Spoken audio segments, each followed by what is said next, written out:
Hello, dear friends. It is our sincere pleasure to welcome you again. Today we will have a conversation with the esteemed Igor Mikhailovich Danilov. Greetings.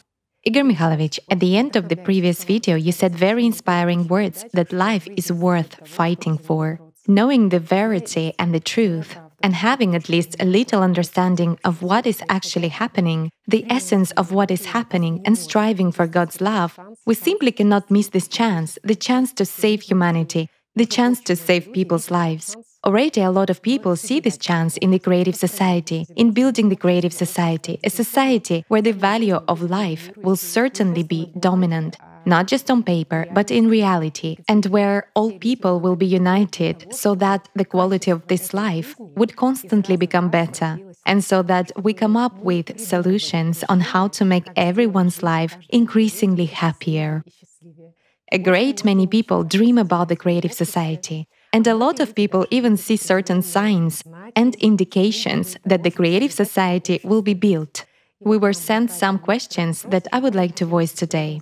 For example, I keep having a strong, deep intuitive feeling that there will be the creative society, that everything will stabilize and everything will be fine. And the person asks, where does this feeling come from? Meanwhile, other people see nearly signs from the universe around them, indicating that the creative society will definitely be built, and not sometime in the remote future, but for instance on January 1st, 2024. After all, you said in the video, imagine us entering the transition period on January 1st, and some people are so eager. And people have imagined. Yes, to believe in it, that right on January 1st, 2024, we will indeed enter this period. All of this is certainly very inspiring and encouraging, but we would also like to hear your opinion regarding these statements. Would like you to comment on them. Well, my opinion is very simple in this regard. Let's just say, the main thing is for this feeling and these signs not to immobilize people. Why? Our consciousness is very cunningly arranged. If we feel that something already exists, why would we fight for it? Right? Yes, exactly. This is important. And we understand perfectly well that the goal of our consciousness is definitely not the creative society. Why? Our consciousness is always fighting for power and dominance. This is what will be eradicated in the creative society, meaning it doesn't belong in the creative society, just to make it clear. Well, how can anyone be superior or inferior in a world where everyone is equal, right? Still, clearly, there are different intellectual levels. Those people who bring more good into everyone's life will definitely stand out. Anyway, we will know them and glorify them. However, consciousness tells us a different story. It wants power, it wants dominance over someone. This is a mandatory mindset of our beastly nature, there is no other way to say it. Of self-importance. Of course. Megalomania and pride. We do everything to somehow stand out from the crowd. To stop being ordinary, to be recognized by everyone. Someone dyes their hair, someone puts tattoos all over their body just to stand out. Someone, on the contrary, tries, let's say, to be inconspicuous, but his actions actually speak of the opposite, that he does everything to somehow elevate himself above others. It is the fight for vril, it is always there. It's true, that's the point. Therefore, signs are good things. Thank you very much, Igor Mikhailovich, because indeed, faith inspires. The question is where this potential is directed, No, right? faith is good, friends. And inner potential is good. Everything is great. It is wonderful if people feel that there will be the creative society. There is nothing wrong there. The main thing is to build it. The main thing is not to give up, well, since it's already there. Since I have seen a sign from the universe, why should I act? The point is different. If we do not apply maximum efforts and don't do everything in our power to build the creative society, it will not exist. This is the truth of life. From each according to his ability. Then it will be to each according to his needs. You know, like in the past, when communism was being built, there was such a directive, but then they came to power and couldn't return it to people. This is the answer to what prevents us from achieving happiness, equality and brotherhood. It's our consciousness, our hidden secret aspirations to dominate over others. You see how simple everything is? However, now the situation is different. Now there is just one dominator in the world. It is the Cerberus, and everybody understands perfectly well that we, I mean people, are nothing compared to it. Therefore, our egoism, our fantasies simply do not work when facing the reality of this creature. Unfortunately, it's true. Yes, many people also say that if we get together and start thinking about good things, my friends, no matter what you think about, if you don't build that good thing, it won't exist. That's the point. As you once said, this world is a world of action. Absolutely right. Yes, exactly. And concrete steps are necessary here. We are now in the material world. Everything is absolutely real here. Earthquakes are real, which take the lives of a huge number of people, our lives. Floods are real. And everything is real. Therefore, in order to counter all this, real actions are needed. Even in building the creative society, our real actions are needed. Yes, it is bad that we are not heard. A lot of people don't hear us and do not want to hear us. But we understand that this is due to their fears and their aspiration, meaning of those people who do not hear about the creative society, or rather they hear and agree, but do nothing, and many of them even criticize the creative society. Well, it's not because they cannot or don't want to see it, it's because they are afraid. And we should understand that people are afraid. They don't even want to face the truth. They don't want to see what is happening. They have plans for the future. Well, the reality today is that all our plans for the future are being destroyed, and many of them have already been destroyed. Soon they will be destroyed for all of us, unless we as humanity really set ourselves a common goal to survive. And better yet, not just to survive, but to build a good world, the kind of world that God commanded us to have. As for His will that we should build a good and beautiful world, a world of equality and brotherhood, He expressed it through the prophets, through the messengers He sent us. We must fulfill God's will, otherwise we will be punished for disobeying Him. And that's the answer.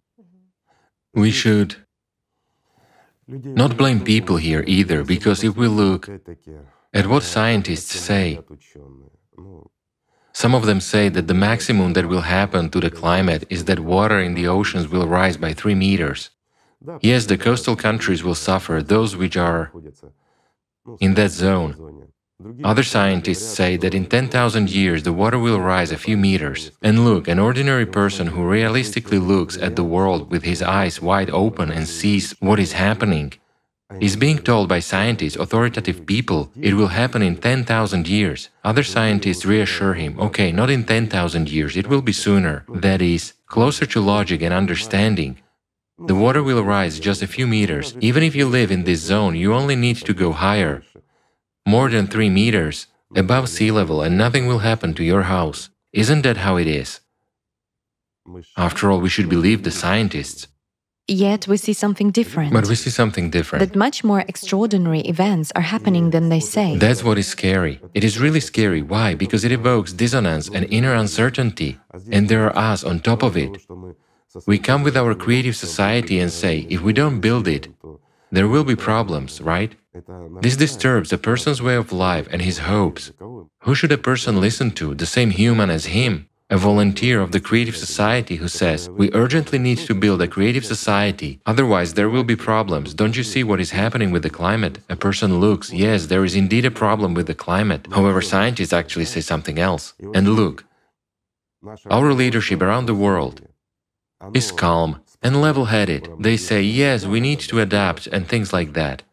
Yes, there will be problems for 10 years, but then everything will get back to normal. So how to understand this? Some scientists say, without naming the date, that water will rise up to 3 meters at most. Others say, in 10,000 years. While those in power say, there will be problems during the next 10 years. And there is already misunderstanding among people again. So will this problem aggravate during 10,000 years? And the water will gradually rise. However, any sensible person looking at what is happening now and realizing that even what happened during this year 2023, if it lasts for 10,000 years, it is somehow not very fun. right? Yes, exactly. While others say it will last 10 years, but then it will pass. This is an elementary lack of understanding and ignorance of what is happening in reality. Yes, it is necessary to speak, friends. It is necessary to explain even to those who do not want to hear. It is necessary to explain even to those who do not understand. What can we do if the world is like this? After all, we want to survive, understanding and knowing that we can change something, and we can really defend our Earth. Yes, we suggest building the creative society, why not? At the very least, we can do what Egon Chalakian has suggested. There are two options, to preserve the consumerist format or to build a creative society. What will we choose? We need to take action and do something anyway. If we wait for everyone to wake up, it will be too late. Everyone will wake up when at least 50% of this world is destroyed. And when the entire mass of people moves to the other half of the planet, then in those cramped conditions, we will begin to see clearly and understand that the disaster is inevitable, because even that territory which will still be more or less suitable for living will shrink very fast. That's when, yes, we will start doing something and saying, since there is such a problem, we need to do something. However, if we wait until that moment, if we are going to do something only then, it must be understood that we will no longer be able to do anything then. It will be too late. We will lose our tools, and we will lose our laboratories and much of what we need for building, as we said in the previous videos, the shield that will protect our Earth. And here again, it is necessary to understand. Well, perhaps I'll explain indirectly, just so that many people understand. Where we are now is the area of diffused light. This process that is taking place, the external cosmic influence on the interior of our planet and on other planets, I would compare it to a beam of light. It has a very similar effect. Let's imagine you're walking at night. You shine a flashlight into the sky, especially if there is a little bit of humidity. You see a cluster of light in the middle and more diffused light on the edges. So we have only just come in contact with the diffused light. We are not even close to the main beam of light. Meanwhile, we are already having such problems. Imagine what will happen next. So, before we enter the peak of this influence, we need to take some measures. Otherwise, it will be too late. That's why we talk about it a lot and try to explain all these problems. Yes, people don't want to hear it, but that's not the reason to give up. They will hear. Look, every time more and more people, every time the Cerberus manifests itself, more and more people begin to realize the threats, begin to wake up from this madness, come out of this apocalyptic state, so to say. You can't call this any other way. A desire to live emerges in people. And this is a good desire, these are good aspirations. The only thing is that we need to choose an option altogether. But in order to do that, of course, people must understand what is needed and how we should act. There is a problem here, I agree. They do not want to hear. Hence, we need to find ways and methods to convey information, to explain it better to people. It depends on us, on those who, have woken up from this zombification and understand what is really going on. Yes, some people say, again, there are many questions for us too. And some people say, what will happen if we build a shield, right? After all, it is clear that if there is an external influence, it is directed at all planets in our solar system and at the Sun as well. And it kind of gives such an impulse of life, a charge of energy, so strong that we already observe that even dead planets have started to come back to life. It's a huge inflow of power. And we are asked a question, what will happen? We'll build a shield. Firstly, will this shield last long enough? And secondly, we will sort of prevent our planet from getting charged. Yes, exactly. And what will happen to it afterwards? It will weaken. I'll explain it in a simpler way. Our planet has started entering the diffused light of this beam. Remember, we talked with you about the flashlight. And this process began, which started to affect our climate and the core of our planet, which started shifting. A lot of different problems emerged that we didn't notice right away, but Gradually, it was all increasing, and in the end, we see that it has affected even the micro level. First of all, this indicates that at the level of microparticles, the charge is already more than enough, since microparticles and their nuclei have become stabilized. But this has affected everything else, whereas what we see happening to the planet is due to excess energy. And this is really so. Imagine the energy that is coming is revitalizing even dead planets in our solar system. This is indeed so. The entropy that we observe in the interior of our planet, the excess heat, the energy which is more than enough, is already superfluous. Why? Because it is already beginning to act destructively. In other words, in order for our planets to receive a vital charge, the energy that has already passed through was enough. Anything coming on top of it will be destructive. It is clear that nothing will happen to dead planets. Well, they will revive a little bit. Then this process will stop. They will come out of it and calm down, because they are dead. However, with our planet, the situation is a little bit different. Why? We've already said that there is a problem with the ocean. We have killed it. The excess heat is not released. It's all going to be destructive. Clearly, it's a huge threat to everything that is living on this planet. That's clear. But here a certain question arises. What is the purpose of this energy? And the answer lies in the realm of fantasy. Let's dream, or more correctly, let's fantasize. Let's imagine that we, as a civilization, if we really build the creative society, we will gain tremendous opportunities. First of all, this is new physics, which means really new technical and technological capabilities, including prolongation of our life beyond the species limit.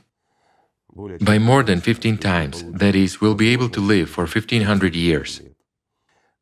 If we find strength in ourselves and, as a whole civilization, have one mindset, which is the development of our civilization, then it is quite realistic within 1000 years, well, 1500 years for sure, to reach as a civilization the fourth level of development. Just imagine what it is. What opportunities will open up before us? The fourth level of civilization development is science fiction as of now, but it is absolutely realistic. And there is a certain pattern here. In order for us, for example, in 1500 or 1000 years to be able to enter the fifth level of civilization development, after reaching the fourth level, we will need at least a 12,000-year cycle. Can you imagine that? In other words, the next energy, or the next cycle, is capable of giving an advanced civilization a new evolutionary leap. That's what it is all needed for. As for excess energy, it is excess for us now and it is destructive for us now, whereas in the future this means tremendous opportunities. And the next stage of development, in order for us to enter the sixth level of civilization development, we will already need a 24,000-year cycle. For example, even if we manage to enter the fifth level of development during the 24,000-year cycle, we will be able to enter the sixth level of development only after 24,000 years. Just to make it clear, this is not a fantasy. This is what ancient chronicles describe, if we read them properly and see them right, as they are written.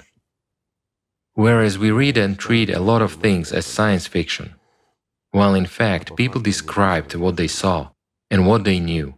There is plenty of this information in the preserved artifacts and various legends of peoples. How could they know this? It turns out that they knew.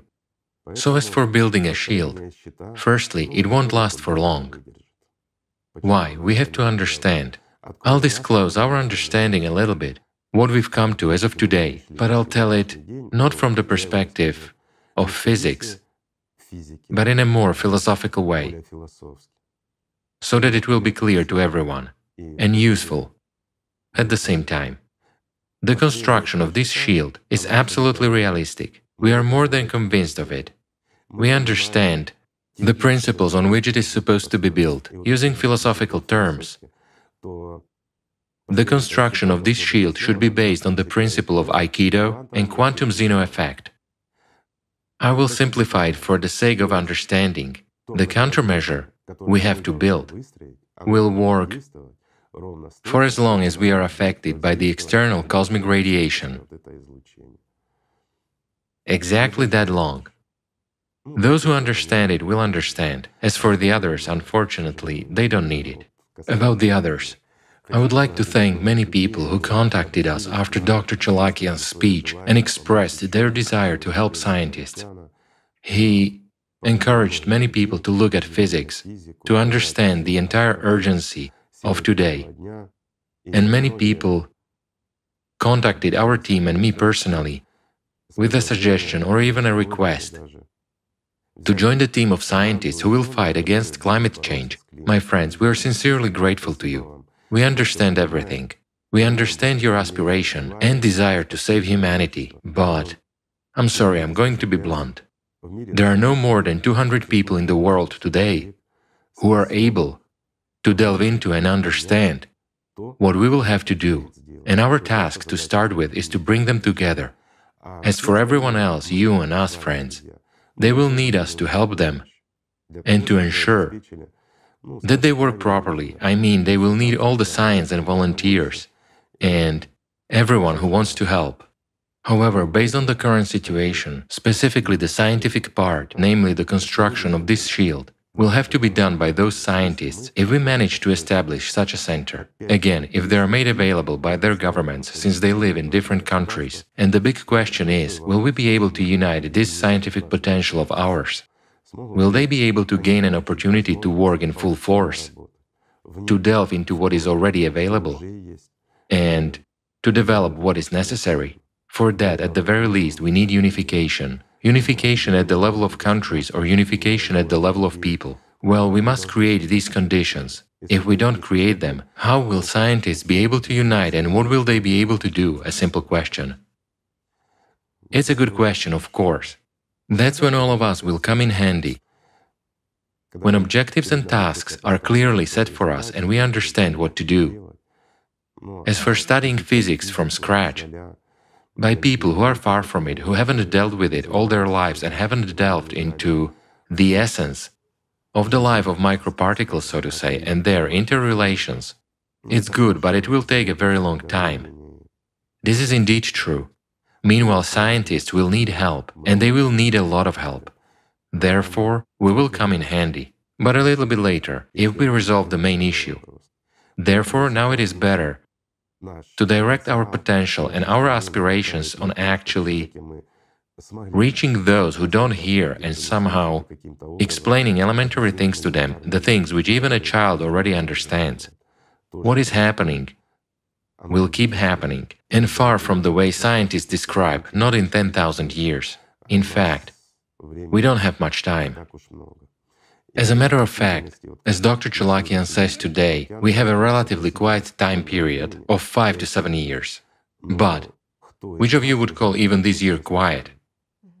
Draw your own conclusions about how quiet the next 5 to 7 years will be for us. This is that relatively calm time when our economy will work, when we can still live more or less habitually, though not everyone and not everywhere. We understand this because there is no reason for climate change to decrease, let's put it mildly. No reason at all.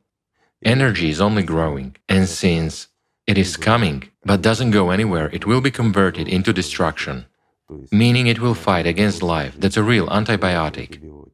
There is no other way to call it. An antibiotic directed against us. The best remedy against stupidity is the Cerberus. But there's a question, are we really that stupid? Don't we see what is obvious? As humanity? It's a good question. We will learn the answer to it. And I think we'll learn it quite soon. What is 7 years? It is nothing. It's like an instant, but this is implied while we are in the diffused beam. You remember our example with a flashlight, don't you? If we direct the light into the dark sky, we will see, I repeat again, a thicker beam and diffused light, and the closer to the center, to this bright and powerful light, the denser the diffused light becomes. We are now gradually approaching it, which means everything will only aggravate. All the indicators that we see and everything that is happening, let's say, all the graphs, convincingly prove to us that our current climate problems are far from being problems yet, that all problems are ahead of us. That's inevitable. And the sooner we manage to organize ourselves, to understand the problem, to unite, and to start acting against the Cerberus, the more chances we have to win. Everything is very simple. But chances exist, and they are good. There is understanding and many other things. Again, I would like to return to the topic of the flying arrow effect. We talked about it in one of our videos, with a reference to a specific territory where certain equipment was tested by scientists. It indeed demonstrated a remarkable effect. Now, the further away we are from the moment it was disabled, the more we realize and become convinced in how effective it was. And a lot of people ask, can it be used as a shield? Friends, the answer is no, definitely no. Even if we expand all this to the whole planet, it will stop working. Unfortunately, this effect can work in a certain area, no larger than a certain percentage of the entire planet, and only for a short period of time. Beyond that, the flying arrow effect disappears. Well, it's not us who invented it. We need to be more serious and shouldn't hope that, in the case of a deadly disease, some band-aid plastered on a certain part of our body will help us. Yes, relief may be felt there, it may kill the pain, but we have a sick organism, and it is fatally sick. So we need to get rid of this problem. If we find common sense in ourselves for starters and realize that it is necessary to do this, then perhaps we will think about the methods of resolving this. And there are not so many of them. No matter how much we want it to be otherwise and what we think, we need something to counteract the influence that is coming at us. There is no other option. Otherwise, we won't be able to stop what is happening in our planet's interior in any way, and already as a consequence, we won't be able to stop everything we see, everything that is destroying and killing us. It's all very simple. All we need is to find common sense. Well, perhaps it's even more difficult than finding a solution to counteract the external influence. We'll see. Everything depends on us. Therefore, friends, the future is in our hands. Thank you. Thank you very much. Thank you, friends. Peace be with you, and God's love.